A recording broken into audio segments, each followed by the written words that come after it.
오늘 우리에게 주신 하나님 말씀입니다. 구약성경 사사기 9장 22절부터 29절까지 말씀입니다.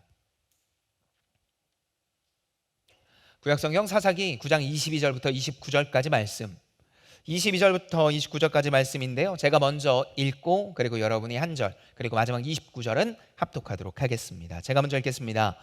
아비멜렉이 이스라엘을 다스린 지 3년에 하나님이 아비멜렉과 세겜 사람들 사이에 약한 영을 보내심에 세겜 사람들이 아비멜렉을 배반하였으니 이는 여룻바알의 아들 70명에게 저지른 포악한 일을 갚되 그들을 죽여 피 흘린 죄를 그들의 형제 아비멜렉과 아비멜렉의 손을 도와 그의 형제들을 죽이게 한 세겜 사람들에게로 돌아가게 하심이라.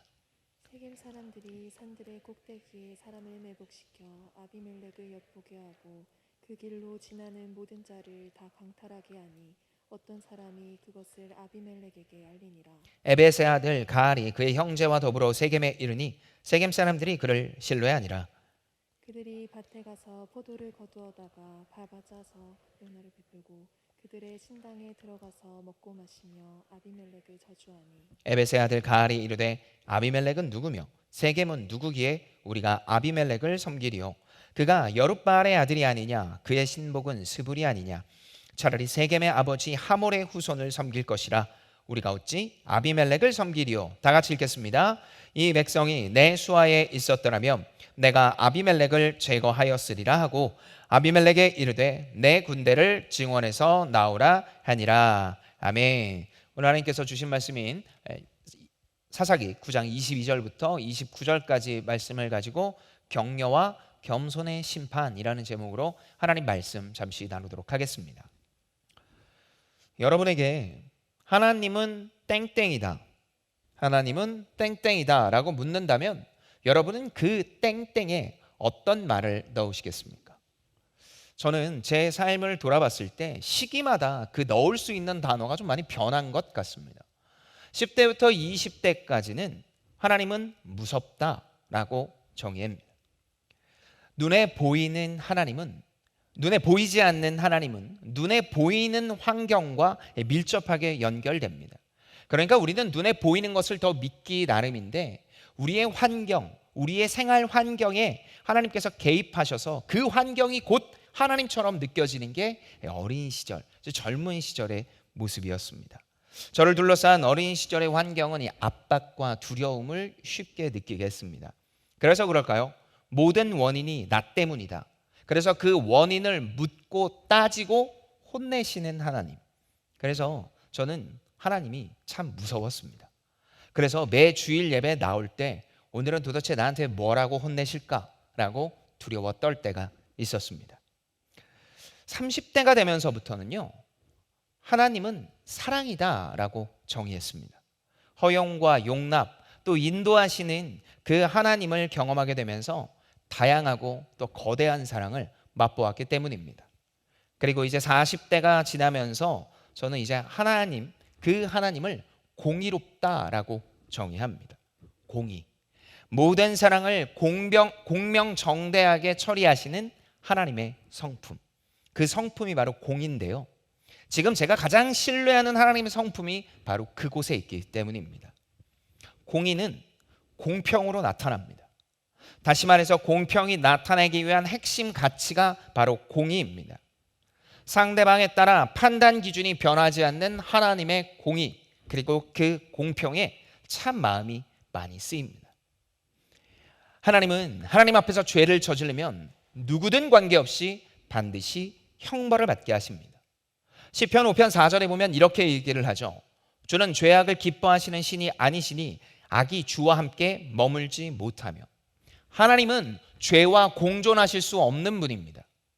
다시 말해서 우리가 깨끗하게 빨아놓은 빨래와 아직 빨지 않은 빨래를 섞어서 입지 않는 것처럼 하나님도 그렇게 깨끗하고 존귀하신 분이기에 죄처럼 덕지덕지 묻어져 있는 그 더러움과 절대로 함께 하실 수 없다라는 겁니다.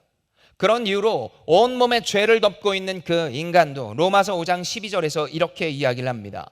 그러므로 한 사람으로 말미암아 죄가 세상에 들어오고 죄로 말미암아 사망이 들어왔으니 이와 같이 모든 사람이 죄를 지었으므로 사망이 모든 사람에게 이르렀느니라. 그 죄를 덕지덕지 입은 그 인간과도 함께할 수 없게 된 겁니다. 인간은 하나님 없이 살 수 없습니다. 그런데 죄로 말미암아 그 하나님과 함께할 수 없게 됐습니다. 온갖 노력과 최선을 다해서 살지만 그 하나님과 함께할 수 없는 절망과 고통이 연속적으로 이어졌습니다. 그런 우리를 놔두지 않으시고 하나님께서는 한 줄기 희망을 보여주시죠. 로마서 8장 1절에서부터 2절 말씀입니다. 우리 다 같이 읽도록 하겠습니다. 로마서 8장 1절에서부터 2절까지 말씀입니다. 시작. 그러므로 이제 그리스도 예수 안에 있는 자에게는 결코 정죄함이 없나니 이런 그리스도 예수 안에 있는 생명의 성령의 법이 죄와 사망의 법에서 너를 해방하였습니다. 그리스도 예수께서 십자가에 못 박혀 죽으셨습니다. 그래서 그 죽음으로 말미암아 그 사실을 믿는 자, 내가 매달려야 되는데 예수께서 매달려 죽었다라는 그 대속을 믿는 자는 사회적, 경제적 그 어떤 지위에 따라 가감없이 온전히 죄에서 해방을 받습니다. 그리고 그런 정죄와 해방이 결국 최종적으로 심판을 통해 나타나죠. 다시 말해서 하나님을 믿냐 믿지 않느냐, 바로 그 차이의 결정적인 차이가 무엇에 있다? 바로 그 심판을 어떻게 받아들이느냐. 하나님께서 공명정대하게 공의와 공평으로 심판을 하시는데 그 심판이 믿는 자와 믿지 않는 자로 나누어서 이루어진다는 겁니다. 그렇다면 우리 신자들은 이 심판을 어떻게 받아들여야 될까요? 불신자처럼 그냥 그들과 똑같이 두려워하면 될까요? 마치 경찰차가 내가 죄 짓지 않았는데 지나가다가 쓰라고 하면 그냥 무작정 두려워 떠는 것처럼 우리도 심판이라는 단어를 들으면 신자임에도 불구하고 여전히 그렇게 똑같이 두려워 떨며 언제 다가올까라고 생각하며 될까요? 믿음이 있으니 무엇인가 달라야 하는데 우리는 그것 중에 가장 달라야 할 것이 바로 이 심판입니다. 우리 신자는 심판 앞에서 어떻게 무엇이 달라야 될까요? 동일한 심판 앞에서 신자가 갖춰야 할 이 내용을 통해 새롭게 시작되는 이 한 주, 그리고 그 시작이 되는 오늘 이 주일의 말씀부터 하나님의 놀라운 은혜와 사랑, 그리고 또 회복이 있기를 기대합니다. 자, 먼저 오늘 본문 22절부터 23절의 말씀인데요, 제가 한번 읽도록 하겠습니다. 아비멜렉이 이스라엘을 다스린 지 3년에 하나님이 아비멜렉과 세겜 사람들 사이에 악한 영을 보내심에 세겜 사람들이 아비멜렉을 배반하였으니. 자, 우리는 계속해서 이 사사기를 보고 있는데 우리가 보고 있는 이 사사기 중에서 바로 앞선 본문에 아비멜렉과 세겜 사람들이 기드온의 아들 70명을 죽였습니다. 그리고 그들은 당당히 연합하죠. 악인과 악인의 만남, 더 누가 악인인지 모를 정도의 악인들의 만남이 이루어졌고 그 악인들은 이제 평안하고 평강스럽게 삶을 유지합니다. 스스로 왕이 되고 싶었던 아비멜렉, 그리고 자신들의 왕을 기대한 세겜 사람들의 연합과 그들의 평화는 어쩌면 너무나 당연한 일이었죠. 결국 그 결과로 아비멜렉은 왕이 되고 세겜은 그들이 원하는 안정감을 얻습니다. 그리고 오늘 본문은 그런 시기가 3년 동안 이어졌다라고 이야기를 합니다. 3년이 지난 뒤 하나님께서는 아비멜렉과 세겜 사람들에게 악한 영을 보내십니다. 그런 악한 영에 의해서 그들은 서로 배반하는데요, 성경에서 얘기하는 배반, 이 배반은 속이는 마음이 생기다라는 뜻입니다. 지금까지 그들의 삶과 관계가 굉장히 평탄했는데 하나님께서 악한 영을 보내셔서 서로 속이는 마음, 신뢰의 균열이 가기 시작했다는 겁니다. 사실 이런 배반과 권모술수는 하나님이 갑자기 하신 일은 아닙니다. 앞선 본문인 사사기 9장 20절에 하나님께서는 그들이 서로 불을 내뿜으며 고통스럽게 싸울 것이다라고 이야기를 하죠. 그렇게 죄를 중심으로 연합한 아비멜렉과 세겜 사람들이 서로 불을 내뿜을 정도로 심각하게 죽을 것처럼 싸우다가 멸망할 것이라고 예언하셨고, 오늘 우리가 읽은 이 22절부터 24절까지의 말씀은 그 예언의 성취됨을 보이고 있습니다. 그리고 이어지는 본문 25절부터 29절은 그 예언의 성취가 구체적인 내용으로 두 가지를 통해 보여지는데요, 먼저 본문 25절의 첫 번째 시련입니다. 세겜 사람들이 산들의 꼭대기에 사람을 매복시켜 아비멜렉을 엿보게 하고 그 길로 지나는 모든 자를 다 강탈하게 되니 어떤 사람이 그것을 아비멜렉에 알린지라. 아비멜렉이 왕이 됐어요. 그리고 나서 그 아비멜렉이 자신이 다스리던 다른 지역으로 이동을 합니다. 그리고 세겜 사람들은 세겜 지역을 그들이 다스리기 시작하죠. 근데 이 다스리는 방법이 아비멜렉이 생각한 것, 그리고 성경이 얘기하는 것과 전혀 다른 결정을 하는데요. 세겜 사람들이 산과 산 사이에 자신들의 병사들을 배치해 놓습니다. 그런데 이 본문에서 나온 것처럼 모든 산에 다 그렇게 해 놓습니다. 그런데 그 산을 넘어야만 아비멜렉에 가거나 다른 지역으로 갈 수 있었는데, 그렇게 배치해 놓은 사람들이 무엇을 하냐면 강탈을 합니다. 강도짓을 한다는 거예요. 그러니까 돈을 받아야 거기를 통과시켜주고, 돈이 없는 사람은 자신이 원하는 것들을 거기서 빼앗아서 그 사람을 통과시켜주는 마치 산적과도 같은 일들을 하게 합니다. 그들이 왜 이렇게 산적과 도적과 같은 일을 했을까요? 학자들은 보통 이 본문의 내용을 보면서 자신들이 더 이상 앞에 나와서 하는 이야기처럼 아비멜렉을 신뢰할 수 없게 되었다. 저 사람이 자신이 원하는 권력을 얻자마자 변했다라는 마음이 들어서 자신이 스스로, 세겜 사람들 스스로 이 모든 걸 안정적으로 하기 위한 선택이었다라고 이야기를 합니다. 악한 영을 보내서 신뢰에 금이 가고, 금이 간 그 신뢰의 모습이 무엇으로 드러났다? 돈으로, 힘으로 내가 스스로 지키려는 모습을 보이고 있다는 겁니다. 그게 25절에 나타난 세겜과 아비멜렉의 첫 번째 균열입니다. 그 두 번째의 균열이 무엇으로 나타나냐면 26절부터 29절 말씀에 실현이 되는데요. 특별히 27절부터 28절의 말씀을 우리가 다 같이 한 목소리로 한번 읽도록 하겠습니다. 사사기 9장 27절부터 28절입니다. 시작. 그들이 밭에 가서 포도를 거두어다가 밟아 짜서 연회를 베풀고 그들의 신당에 들어가서 먹고 마시며 아비멜렉을 저주하니 에벳의 아들 가알이 이르되 아비멜렉은 누구며 세겜은 누구이기에 우리가 아비멜렉을 섬기리요? 그가 여룻바알의 아들이 아니냐? 그의 신복은 스불이 아니냐? 차라리 세겜의 아버지 하몰의 후손을 섬길 것이라. 우리가 어찌 아비멜렉을 섬기리요? 이방신의 아들이라는 뜻의 가알이 갑자기 등장합니다. 뭐 우리말로 얘기하면 뜬금포입니다. 뜬금포로 확 가알이라는 사람이 나타났는데, 가알이 누구냐라고 성경에서 표시를 하냐면 이방신의 아들. 이방신의 아들인 이 가알이 세겜 사람들과 연애를 베풀며 그들의 환심을 사기 시작합니다. 환심은 곧 열매를 맺죠. 그 열매는 어떻게 되냐면 이 세겜 사람들과 함께 반역을 일으킵니다. 연회에서 아비멜렉을 여룻바알의 아들이라고 가알이 표현하는데, 여룻바알, 다시 말해서 바알이 이 아비멜렉, 기드온을 저주할 것이다. 그리고 그 저주가 그에게 다 일어나지 않고 이 자손에게 계속해서 흐를 것이다 라는 암시를 하면서 이들은 아비멜렉과 등을 질 발걸음을 계속해서 걷습니다.